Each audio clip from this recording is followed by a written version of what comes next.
Fellas, congratulations! You made it to Gumshoe Wednesday! I'm gonna be ranking all of the NES Black Box games because, god damn it. Yeah, that's it. So if you don't already know about the NES Black Box games, I think these are going to be boring as hell for you because these are some of the lamest games Nintendo released on the original NES. And I don't know why you'd want to watch somebody ranking the NES Black Box games if you don't already know about the NES Black Box games. But the NES Black Box games are NES games in a black box. So everybody knows the iconic NES box art design where, you know, it's the sprite of a character, and then, you know, you have that slanted big bold title, and then you have that black background with the icon of the genre that the game is in the bottom left corner. Yeah, so there's like 30 of those things, and Nintendo published them all. They didn't develop all of them. Some of these they don't have like the full rights to. For example, 10-Yard Fight, Kung Fu. I believe Slalom was developed by Rare, who, you know, is owned by Microsoft now. So I believe Slalom is in, like, Rare Replay on Xbox One. But either way, primarily, these are the early NES games Nintendo put out. And you can tell that Nintendo really wanted to put out, like, a wide variety of titles for the NES in its early days, kind of to try and like hit all the major marks. You know, you have a lot of sports games, you have action games, you have games based on arcade games, you have educational games with Donkey Kong Jr. Math, you have games that use the Zapper, you have games that use Rob. And it's interesting because these kind of laid the groundwork for what games on the NES should be. So one of the first third-party games released for the NES, or the Famicom in Japan, was a game called Nuts and Milk, and that was done by Hudson Soft, which legendary third-party developer there. They're mostly known for like Bomberman until they got bought out by Konami in like 2012. But this thing wasn't developed or published by Nintendo, none of that. But look at the title screen. This looks like any of these other black box games. It's obvious that the black box games laid the foundation for what the NES would be moving forward. But for the most part, a lot of the black box games are incredibly simple. I think the one outlier is obviously Super Mario Brothers. And honestly, Mario sort of like sticks out like a sore thumb in this whole package. Like, it's obvious, like, comparing like all these other black box games to each other, they're all incredibly simple. And then you have Mario with like 30 plus levels, where like most of these other black box games have like 4 levels, maybe 2 different screens you see the entire time, like 1 music track, you know, like they're all incredibly simple. It's obvious these still kind of retain a lot of the simplicity from like the Atari 2600 days. Hell, the black box art design reminds me a lot of like how a lot of the Atari 2600 games published by Atari, they similarly followed a template, you know, where they had like a single colored background and then the title is like in the same font across all these different boxes.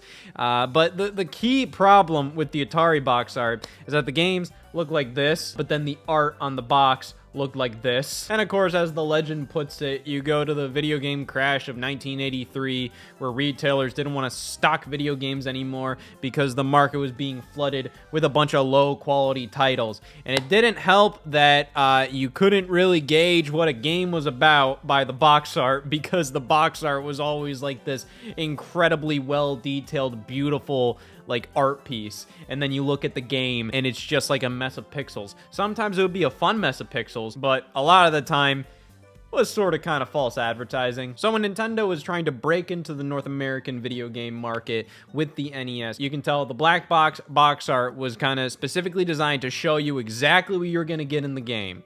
I still don't think they did a great job at doing that. Like, you pick up Clue Land, what are you supposed to get from this box art? What is this? But at the very least, like, they're really focusing on the in-game video graphics. So even if it might be kind of hard to tell what the game itself is about, for the most part, there's not really going to be many surprises here. Like, the game looks as it does on the box art, which wasn't really a concern in Japan or Europe. You look at the European, or specifically the Japanese versions of a lot of these box arts, and you look at all of them, and for the most part, they're all kind of just drawn box arts, you know, cartoon box arts. So this is just really interesting to look back at, and I wanted to talk about the black box games for a while. I originally wanted to do a Scott the Woz episode on them, and I think I'll probably still do that at some point. I actually got B-roll of a lot of the black box games and using stuff like the Zapper and Rob back at my old apartment back in like 2021. But I'm in the mood today. I kind of just want to rank these things just based on my memory. I've played all of these games, but to be honest, a couple of them are so dead simple and so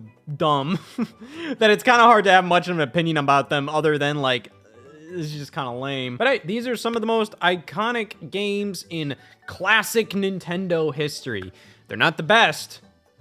Not at all, but I mean, when people reference retro Nintendo stuff, a lot of the time, like this black box art style is always referenced. Whenever you see like parody video game covers or whatever, a lot of the time they'll follow the black box art style. But without further ado, let's just get this out of the way. I might as well rename S tier to just it's where Super Mario Brothers goes. Like, Super Mario Brothers obviously is like the best game out of the whole black box lineup. It's one that ages the best. It's still fun to go through to this day. I'm not gonna act like it's my favorite thing ever, but it's also like, I'm never gonna stop playing Mario 1. These other black box games, by comparison, I think I'm gonna stop playing them at some point. Maybe not today.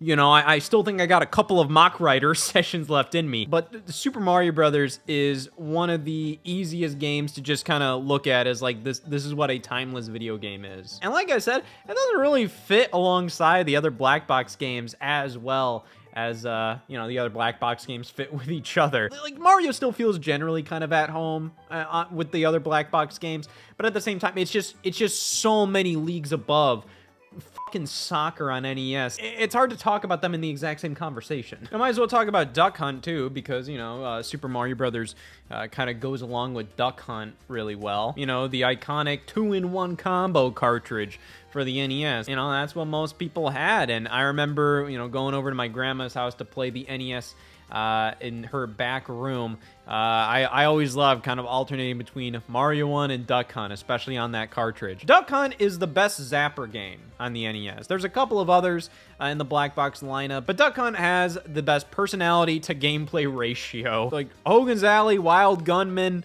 Gumshoe, they all have personality. You can't deny that. I think Gumshoe is the weirdest of the group, so who knows, maybe they might have a bigger personality than Duck Hunt, but Duck Hunt has personality and pretty fun light gun gameplay. You know, just the fact that the ducks kind of fly around randomly, the ducks move around faster as time goes on. Then you also have the clay pigeon shooting mode. You know, there's a decent amount of variety there. It's not really enough to carry this game for as long as like Super Mario Brothers has been relevant, but at the same time, I think Duck Hunt was a great addition to that combo cartridge. You know, you have Mario, that's the main course, but then when you're feeling like you want something a little different, I think Duck Hunt was the best option for that. I'm personally kind of hovering between B and A, but I think I'm gonna go with B primarily because A, I think, is kind of reserved for like best of the best that isn't Super Mario Brothers, and I think Duck Hunt is just a flat like, this is good. I kind of want to talk about the other Zapper games then, because we have Hogan's Alley and Wild Gunman here.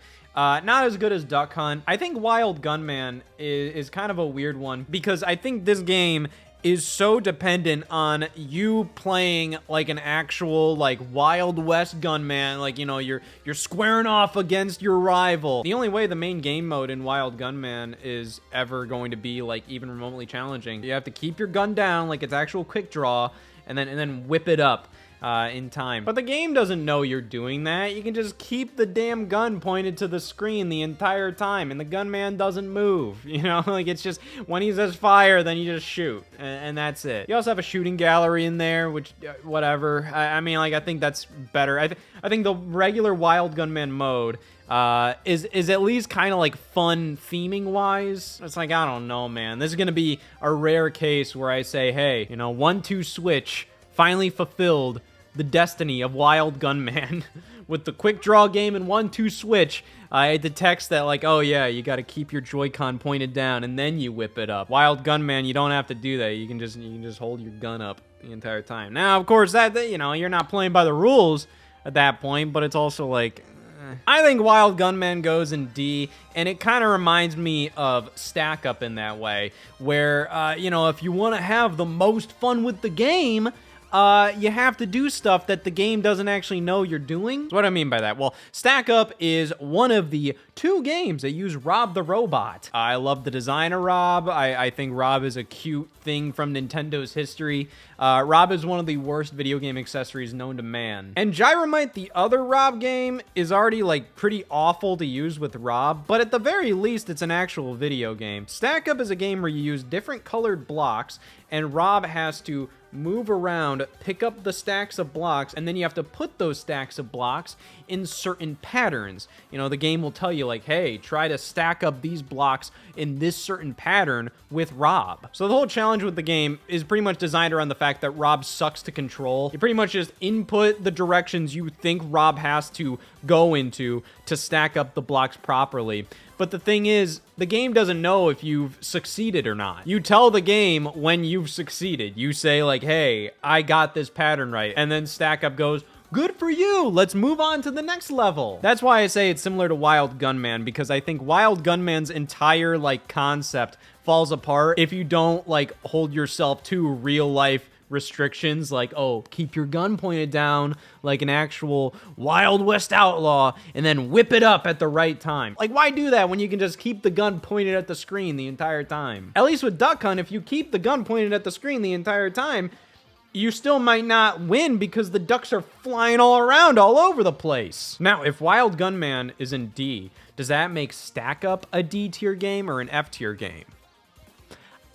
I think Stack Up is one of the stupidest things Nintendo's ever put out. I think the fact that this is only the second Rob the Robot game and this is what they came up with is just painfully sad. Wild Gunman has kind of a similar problem to Stack Up, but I don't think it's nearly as severe. I think Stack Up is genuinely going to be an F tier. Now, Hogan's Alley, I think, is better than Wild Gunman. I think Duck Hunt is still better than Hogan's Alley, so I think Hogan's Alley goes in C. There's not really a ton to say about this. It's very much like, oh, a shooting gallery thing, where like, oh, don't shoot the good people, only shoot the bad guys.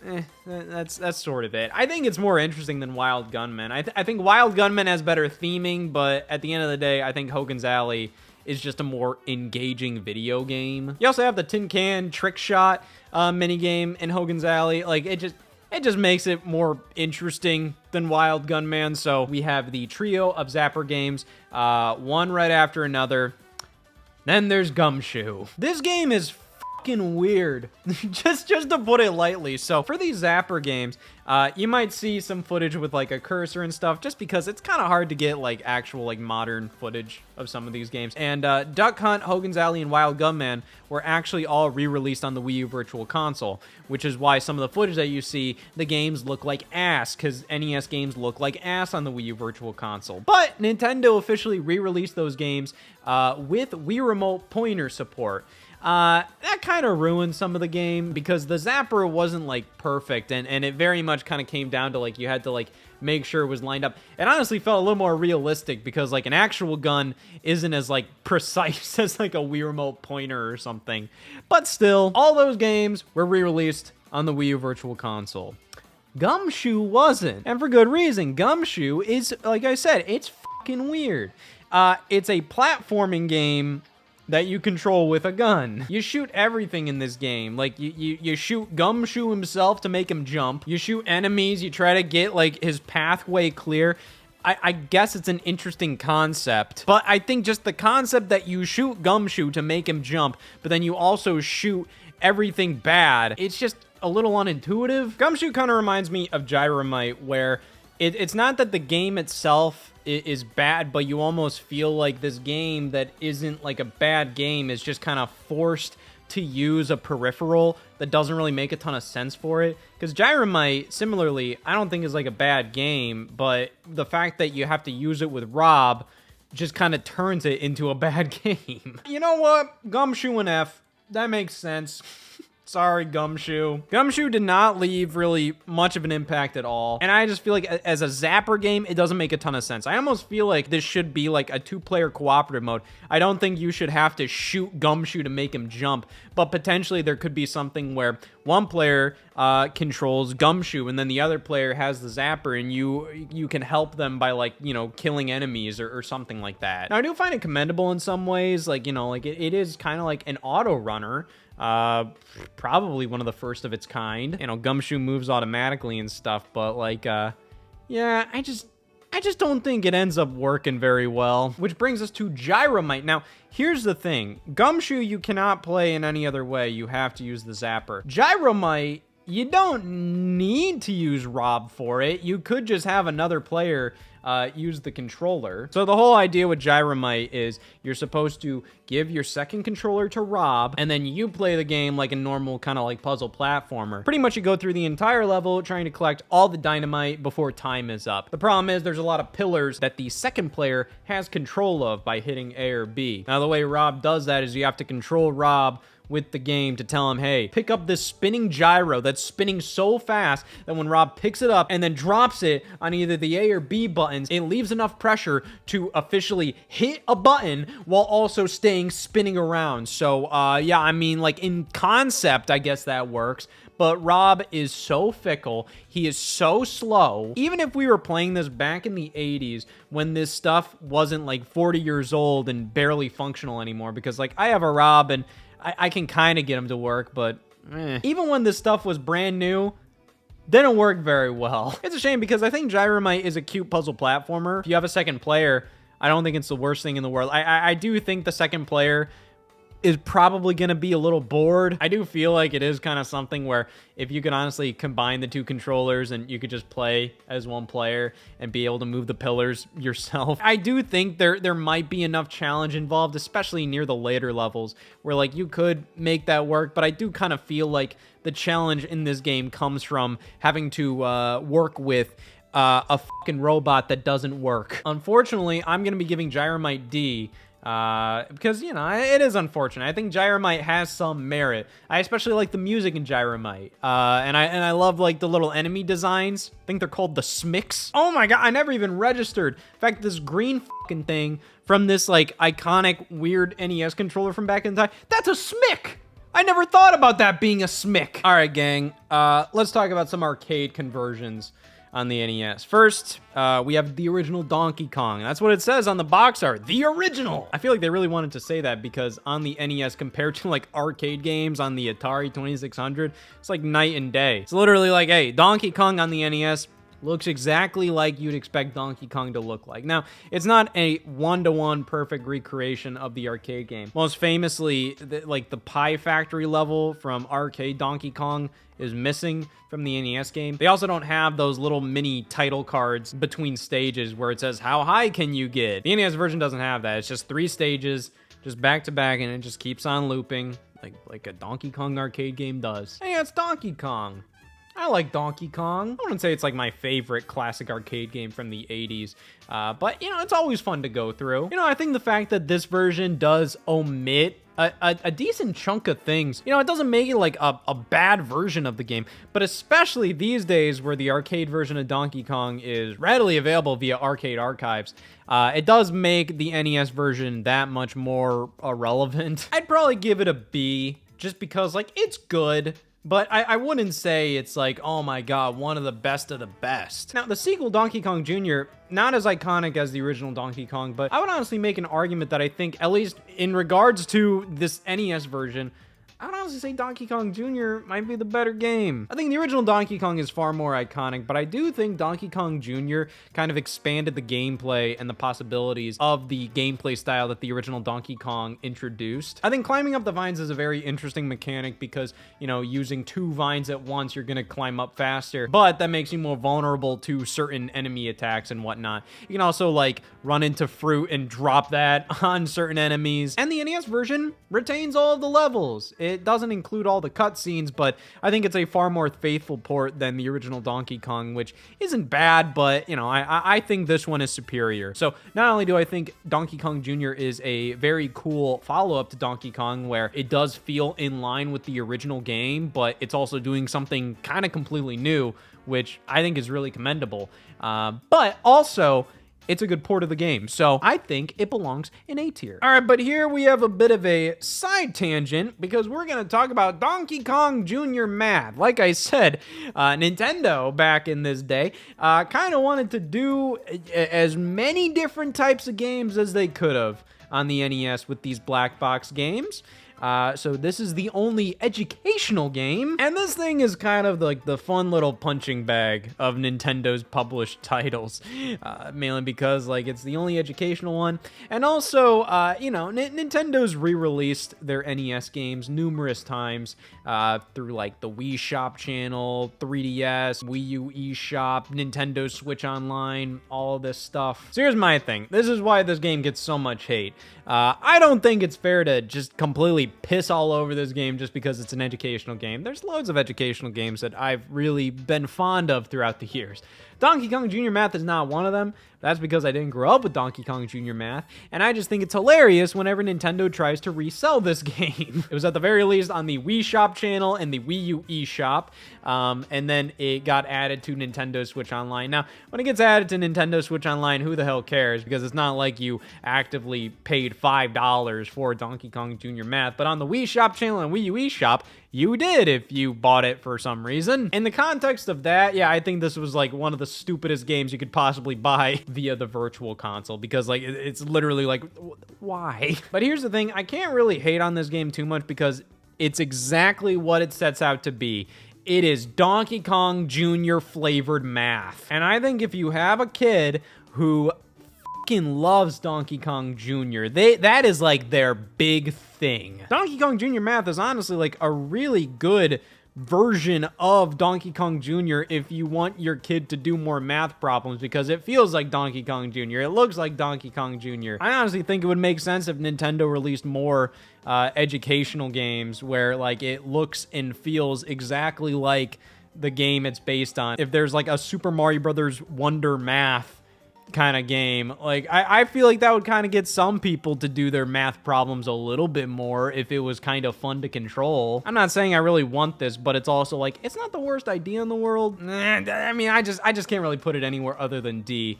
I don't hate this game's existence. I just don't give a damn about it, really. All right, and then to round out all the Donkey Kong games, we have Donkey Kong 3, the weird-ass of the family. Donkey Kong 3 is definitely the worst of the original Donkey Kong arcade trilogy. I wouldn't say it's like a bad game or anything. I just don't give a fuck about it at all. And it does not feel like a Donkey Kong game. Like Donkey Kong to Donkey Kong Jr., you know, you're doing something kind of completely different, but it still feels right. Junior feels like a natural new game in that series. Donkey Kong 3 is literally like a shooter. Now, your goal is still to go up overall, but you want to blast Donkey Kong with bug spray up his ass so much that he goes up on top of the screen. But of course, you know, he just beat the shit out of a bunch of beehives or whatever the hell. So you have to avoid the bees. So, yeah, I mean, I don't think it's a bad game or anything, but I do think it's the worst original Donkey Kong game outside of Donkey Kong Jr. Math. It doesn't feel like a Donkey Kong game. It just kind of feels like they wanted to keep with the tradition of doing something a little different each time, and I think they went a little too far with DK3. Every time I try it out, I'm kind of like, yeah, it's not bad, but I think it's around that Hogan's Alley territory. I think it's a C-tier game. It's not the worst thing in the world, but, you know, who the hell cares? Well, let's round out some of these arcade games. We also have the original Mario Brothers arcade game on NES, and I hate how this game controls. And listen, I think there's kind of this weird comparison we can make between the original Mario Brothers and Ice Climber, which we'll talk about soon. Because Ice Climber similarly has very stiff-feeling controls, a really lame jump. Mario Brothers Arcade has that as well, and I think it stings a hell of a lot more because you have Super Mario Brothers on the exact same console, and it feels so much better. And I think it even stinks even harder with Mario Brothers NES because you have the incredible Mario Brothers remake on Game Boy Advance, and all of the Mario Advance games and Mario & Luigi Superstar Saga, you have the Mario Brothers remake just included with those. And that is like one of the best remakes in all of gaming. That feels so good. The control in that version of the game feels amazing. And the speed you move, like they literally transform this game into whatever to one of the most fun arcade games of all time. But I'm only talking about the Game Boy Advance version. Now, Mario Brothers in of itself is fine, but I think genuinely the fact that Super Mario Brothers is also here and the fact that Mario Brothers Classic on Game Boy Advance is just so much better really ruins this one for me. I never like going back to Mario Brothers on NES. The thing is, I think Nintendo themselves knew Mario Brothers kind of sucked because there's a European exclusive re-release of Mario Brothers on NES, where they add cutscenes and they also fix the controls, where when you jump, it's not as stiff. You can kind of like, you know, move around a little bit more. So they realized this game sucked back then. I think I'm putting the original Mario Brothers in C. I really don't like this version of the game, but at the same time, it is kind of in that Donkey Kong 3 territory. It's not a bad game at all. And I think Mario Brothers, the arcade game, left a much bigger impact than Hogan's Alley or Donkey Kong 3, for God's sakes. But yeah, it just feels like a C. I think the original Donkey Kong is way better. I think Duck Hunt is way better. Concerning how much I think this version of the game is a chore to play, I think it belongs in C. Now, the last major arcade conversion we have here is Popeye on NES. The original Popeye arcade game is interesting because, you know, Donkey Kong was kind of conceived as a Popeye arcade game, and then they had to, you know, make it original with their own original stupid old characters. Oh no, I can't use Pluto. But eventually Nintendo was able to make a Popeye arcade game and then later bring it over to NES. And Popeye isn't bad. It's a fun arcade game, and it does have a lot of that similar kind of design mentality as Donkey Kong. It does kind of feel like, hell, if you reskinned Popeye, you could probably turn it into a Donkey Kong 4 kind of game or something like that. I don't really have a ton to say about this one other than it's good. It's a solid black box game. I think it's like one of the better ones out there. I think I would put it right alongside Donkey Kong. All right, boys, you know you're in the wrong alleyway when the Nintendo fan tells you, hey, here's my little hot take. Ice Climber sucks. Why are the Ice Climbers in Smash Brothers? Their game is awful. I'm like, all right, well, firstly, not a lot of people like Ice Climber, so you're not very unique. Secondly, Ice Climber was picked for Smash Brothers because they wanted a representation from the NES era, and out of all possible options, why the f do you want Slalom Man? But thirdly, I don't actually think Ice Climber is all that bad. I think it's a pretty typical kind of arcadey type of platforming game from that era. I don't think it's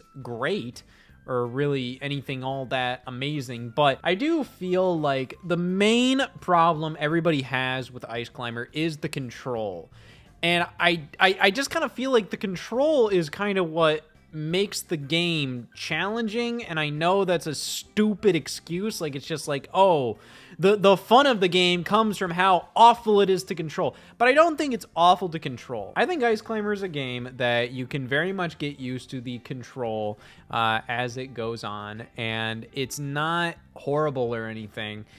In fact, I think it's something to just kind of learn, and then you just move on from that. And I think kind of the stiff control kind of goes in line with it being like, oh yeah, you're in the Arctic, you're walking around on ice, jumping off of ice. And I think compared to a lot of the other black box games, Ice Climber has a lot more meat on its bones. Again, I don't think it's like an incredible game or anything, but I don't think the controls are as absolute dog shit as many people make them out to be. I don't think they're amazing, but I do feel like they kind of correlate with the game design fairly well. And I think it makes the game overall like kind of a more fun kind of challenging. But I'm done making excuses for this game. It's a C. Like, it's definitely in that Mario Brothers Donkey Kong 3 territory, where I'm not gonna say it's awful or anything, but it does have a couple of elements that make it hard to go back to. However, there is enough there compared to a lot of the other games that just kind of make it fine. All right, I kind of want to switch gears a little bit. Let's talk about some of these sports games because I think this is going to be pretty quick.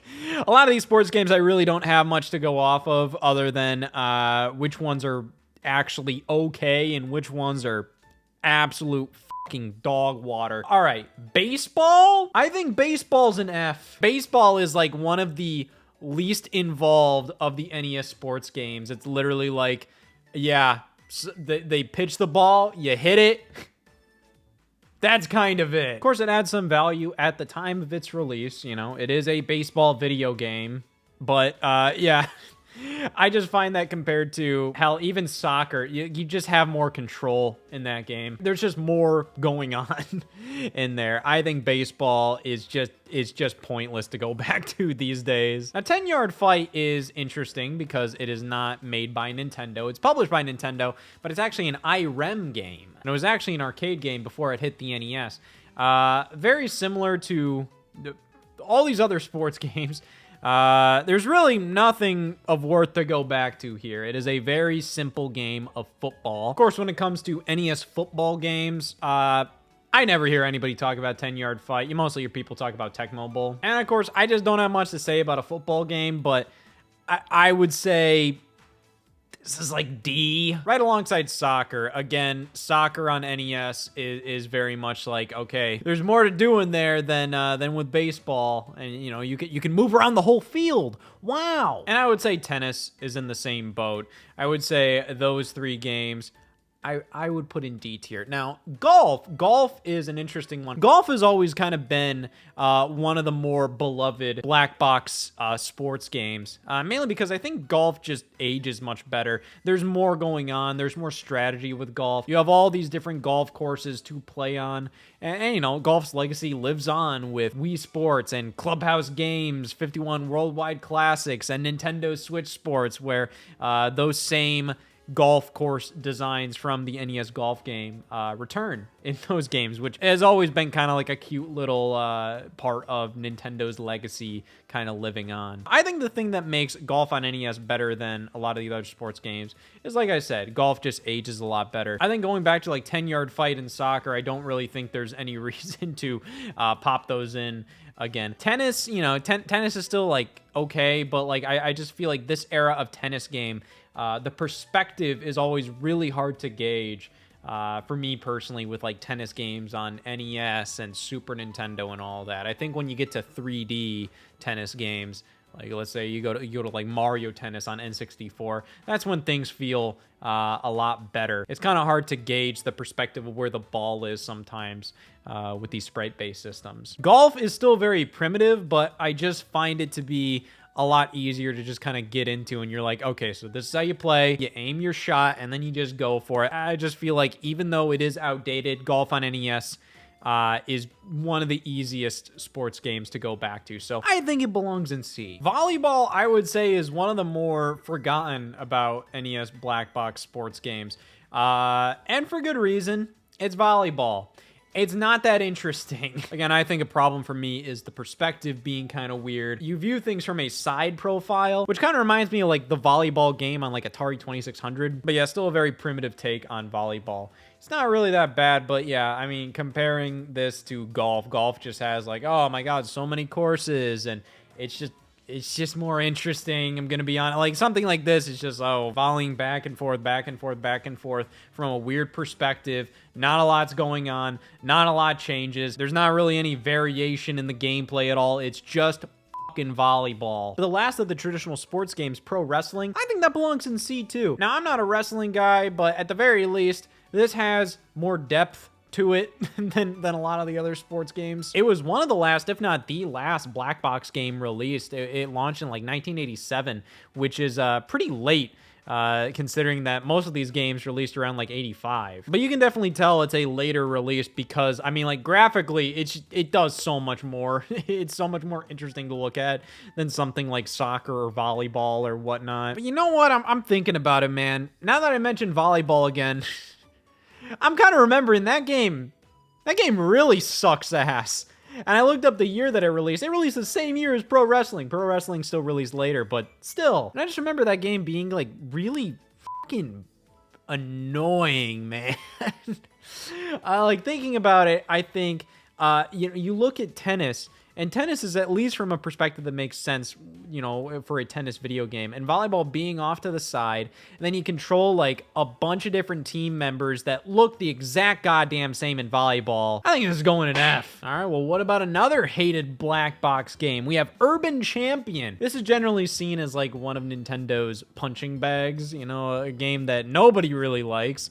Nintendo has consistently re-released this thing. They got 3D Classics Urban Champion, a 3D remake on the 3DS, which is just bizarre. You know, that was definitely a remake that kind of felt like they did it just as a joke. You know, it's a joke that you're remaking Urban Champion of all things. The thing is, Urban Champion is a very early example of a fighting game. And it's a very simple one. You pretty much just have 2 attacks, like hitting somebody by the head and hitting somebody in the gut. And that's pretty much it. And the whole thing is like just try to push the other guy as far to the other side of the screen as possible. In many ways, you could say it's a precursor to Smash Brothers in that way. You're not focusing on a health bar, you're trying to get them off screen. In Urban Champion's case, you are trying to push them down a manhole. And there's like a multiplayer mode and all that, but it's also like, you know, it's not that interesting. Urban Champion isn't good, but I don't think it's F tier territory. I think it's a D. I'd honestly say it's one of the better D tier games. I would honestly rather play Urban Champion than a lot of the other games in this tier. However, it's definitely not a C tier game. You know, like a lot of the games in C tier are genuinely not bad. Or they're just kind of like, it might be your thing, might not be your thing. Urban Champion is undeniably not a great game, but I don't think it's absolute dog shit.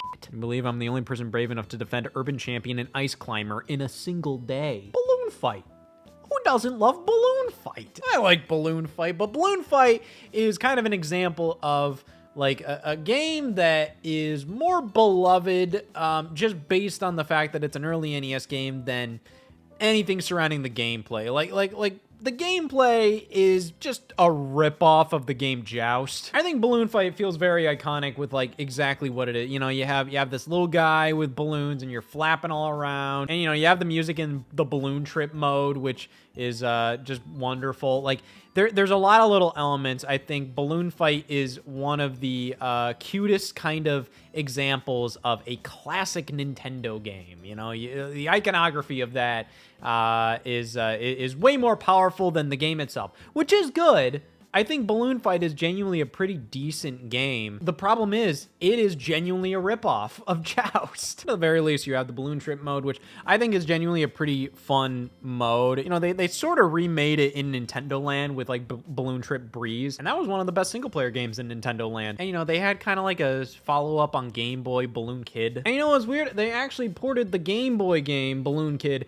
to the Famicom in Japan, and they rethemed it around Hello Kitty. So there's like another version of Balloon Fight on the Famicom that's just it just has Hello Kitty in it. Okay, I like Balloon Fight. I think Balloon Fight deserves an A. I think this is another game that holds up pretty well. It wasn't revolutionary or anything, but I genuinely do feel like this is one of the more bang for your buck kind of black box games. You have the full campaign, for lack of a better term, where, you know, you go through all the stages, try to defeat all the enemies. You can play that with 2 players, and then you have the balloon trip mode, which is just an endless kind of thing.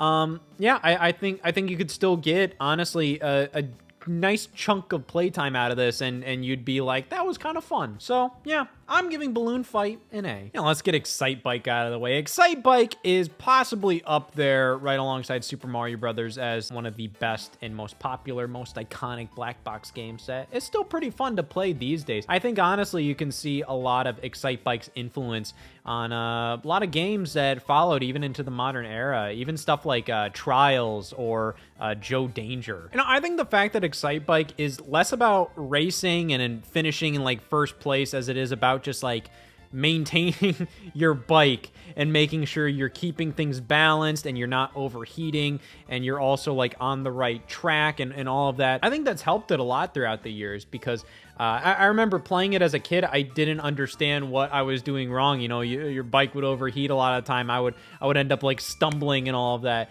But I think there's always like more you can do to improve your Excite Bike skills, you know, making jumps better, improving your time. It just feels like there's always something you can improve on with Excite Bike. And I think it is very cool that, you know, you can obviously make your own tracks in the game. You can't save them, which is unfortunate. But yeah, it's Excite Bike. Even though I put it kind of around the same level as Super Mario Brothers, it's not as good as Super Mario Brothers.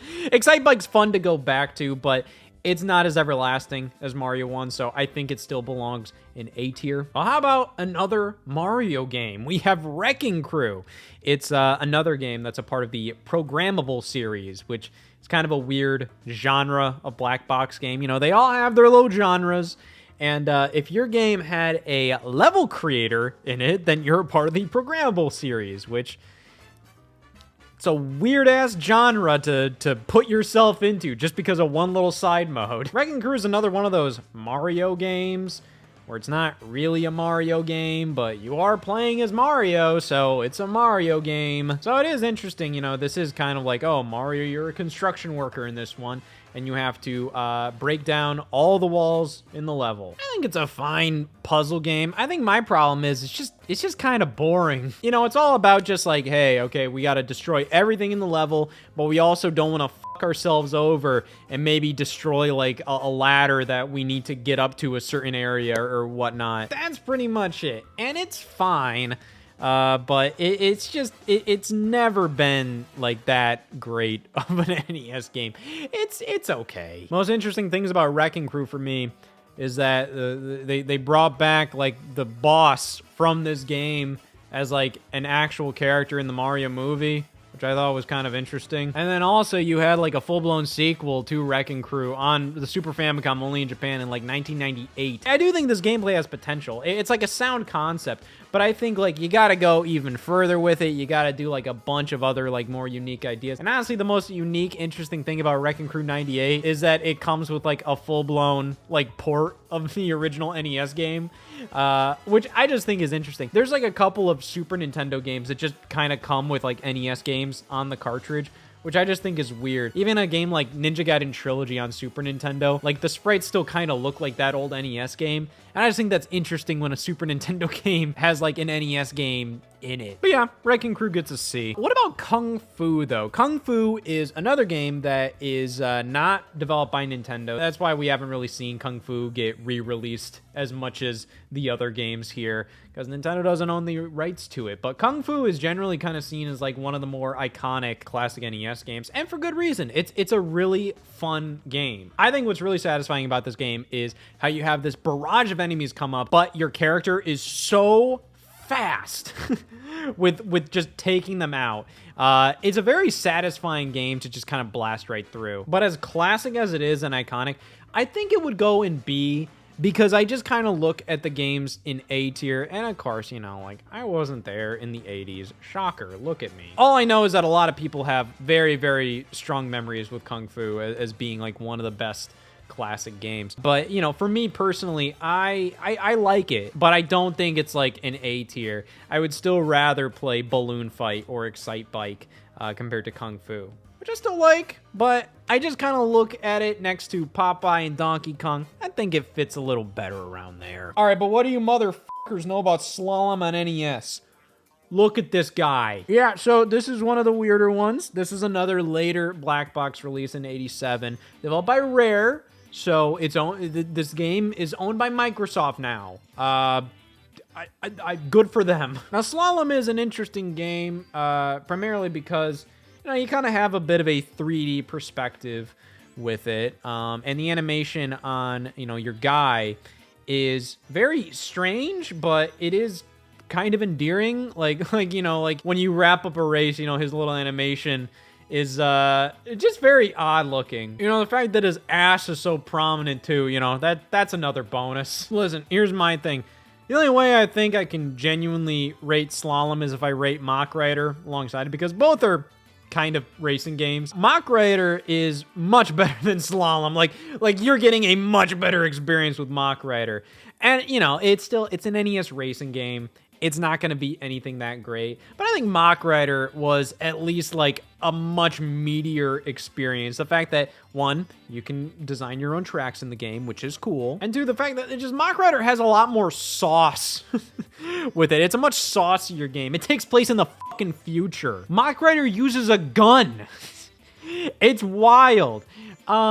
at the end of the day, I feel like you're getting kind of a similar core experience with these two. I mean, they're from the same perspective, and an NES racing game. It's kind of weird to be like, oh, Slalom is kind of similar to Mach Rider. Not really, but it's also like from this era of gaming, having like a racing themed game from this perspective, everything sort of feels the same. You can even compare these games to like Rad Racer and NES, and you're gonna be like, ah, yeah, all these games just feel the goddamn same. Thing is, Slalom is one of the better D-tier sports games, but still, you know, like it's one of those where it's just like, yeah, there's nothing really special about it to go back to, other than that sweet, sweet ass. And Mach Rider, I think, is more special than Slalom. So I think it belongs in C tier. All right, buddy, we're down to our final 2 black box NES games right here. We got Pinball and Clue Clue Land. All right, so Pinball is interesting because half of the game doesn't even feel like Pinball. You look at the box art and it's fucking Mario bouncing a ball like he's playing Breakout or Arkanoid or something like that. Here's the thing. When I first discovered Pinball on NES, I kind of was thinking like, oh, this will be fun. I love pinball. And Pinball on NES does give you a pinball game, but the only interesting thing is the fact that it's a part of 2 screens. So, you know, you see the one screen, and then the ball goes down, and then it goes to the bottom screen of the pinball table. And there's only one pinball table, you know? It's a pinball table with, like, seals. Then you go to the bonus stage, and that's where you get the Mario segment. This is a pretty rough one. It's not really that interesting because the physics on the ball don't feel very realistic. And again, you know, it makes sense. It's NES pinball. It feels kind of wrong to put it in D tier because, I don't know, D tier are games that I don't even want to play. And I don't really want to play pinball, but I don't think it's like that bad. I almost feel like there should be something between C and D, and it's just the pinball tier. Like, it's not good, but it's also like, it's so simple and easy to just jump in and be like, I'm going to play pinball. And it's not that it doesn't age well, it's just kind of boring, but it's also not, like, egregious. But it's also, like, there's not much to this game at all. Of course, like, back in the day, like, I understand cartridge size limitations, and, you know, over time, you know, like, you could do a lot more with the NES. Hell, look at the other pinball game Nintendo published, Pinbot, in, like, 1990. That was developed by Rare, but you can just see it's night and day a difference between Pinball NES and Pinbot NES. I think it's a D tier. I'm sorry. I don't know who the hell I have to apologize for that one. For me. Because I like pinball. I like the concept of pinball, and the concept of a pinball NES game is fun.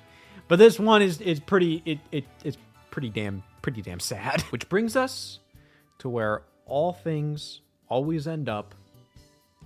Clue Clue Land. Clue Clue Land is always a bit confusing. It's definitely one of the black box games with the most character. I mean, just look at that name. It's a very unique game. You know, I think you could kind of compare it to maybe Pac-Man, sorta. I mean, you're kind of in a maze. It's more of like a grid system, but the whole thing is like you want to scour through the entire board to make all of the little gold gems appear, and they're usually in some kind of a fun little shape, like a little smiley face or something. Oh, well, just avoiding the enemies. So, yeah, you know, you pretty much just want to have fancy footwork and just kind of, you know, avoid the enemies and go through every single last pixel on the board.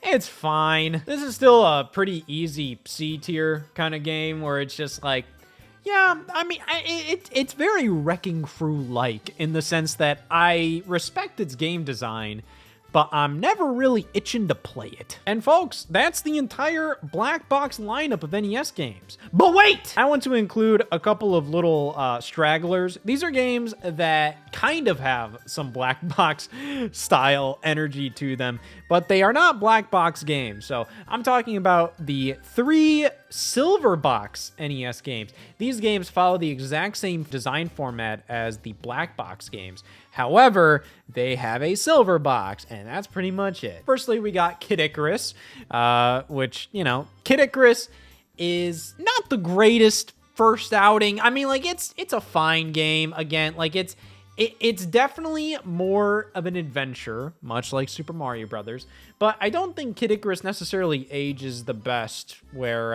it's really fun to play. That right alongside Metroid. Metroid is also another Silverbox game. I think Metroid ages much better than Kid Icarus, though. Metroid, you really do kind of need a map.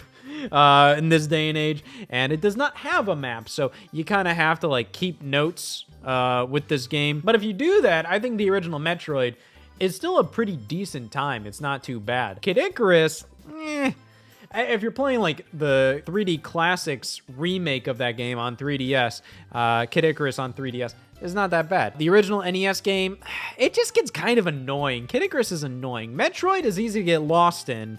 But once you figure out what to do, like, I think Metroid on NES is a pretty remarkable game overall, but you kind of have to figure out what the hell you're doing first. But overall, you know what? I would probably give Metroid an A tier, and then I would give Kid Icarus a B tier, because I don't think either of those games are really like anywhere below a B. I mean, they're classic games, but yeah, Kid Icarus is a little rough to go back to. Both are rough to go back to, but I think Metroid has more merit. But what about Rad Racer? We already talked about Rad Racer. That's a C tier, buddy. It's an NES racing game. That's it. Some of my thoughts on Slalom and Mach Rider. At least Mach Rider has more of a flair to it. But Rad Racer is rad. And Rad Racer also has a 3D mode where, you just wear paper glasses. And it doesn't really work, but god damn it, it has a 3D mode. All right, now these last two games are not Silverbox games. They do not follow the black box style, but whatever. You got Ice Hockey on NES. This is like a damn black box game. It's a black box game that does not have the black box format, but Ice Hockey is one of the better NES black box, in quotes, sports games. One of the better sports games from Nintendo. I would honestly put it right alongside golf, where, it's still kind of, a basic little sports game from back then, but there's a lot more going on with Ice Hockey. It's simple, but it's genuinely a fun hockey game. It's a fun video game. Like, the problem with the other sports black box games is that they are the simplest, most like bare bones versions of these sports. Ice Hockey isn't that. Ice Hockey is pretty good. Finally, we have Devil World. Devil World is weird because this is an official Nintendo game. It's directed by Shigeru Miyamoto, and it never released in North America back then because it's religion themed. Kind of cool they finally released it in North America via Nintendo Switch Online, so that's something. But yeah, I mean, you look at the European box art and it follows like that kind of black box style, and you look at the game itself, and the game itself feels like it fits right alongside the other black box games in terms of how it looks, how it plays, all of that. Because overall, it is a very arcadey kind of game. It is pretty much just Pac-Man. So it may not have officially been a black box game, but god damn it, if it released in North America, I know for a fact it would have been a black box game. Overall, Devil World, it's cool. Again, I don't have enough experience with it to really know if it should be a B tier. I think B tier is around where it's just like things start to get like a little addicting. Kind of like, oh yeah, this is a game you want to play for a bit, it's a fun time, an arcade classic. Devil World really wasn't that. I mean, it's kind of a Pac-Man clone. That's what it is. At that point, just play Pac-Man, buddy. But what if you're Christian and want to kill Satan? Well, then move to Europe, buddy, and play Devil World. C tier. All right, that's my completely bullshit ranking on all of the NES black box games and any games that you could make an argument that they're black box games in some weird way.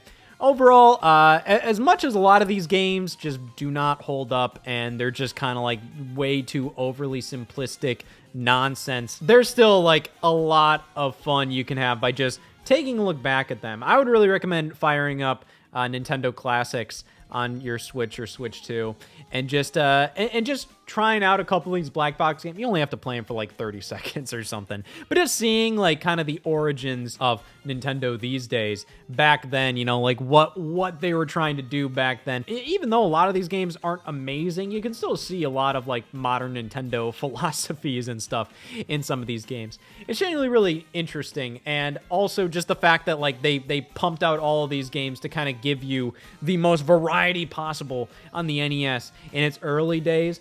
It's pretty commendable. I mean, like, this is like 30 plus games right here. Half of them suck ass, but that's still commendable.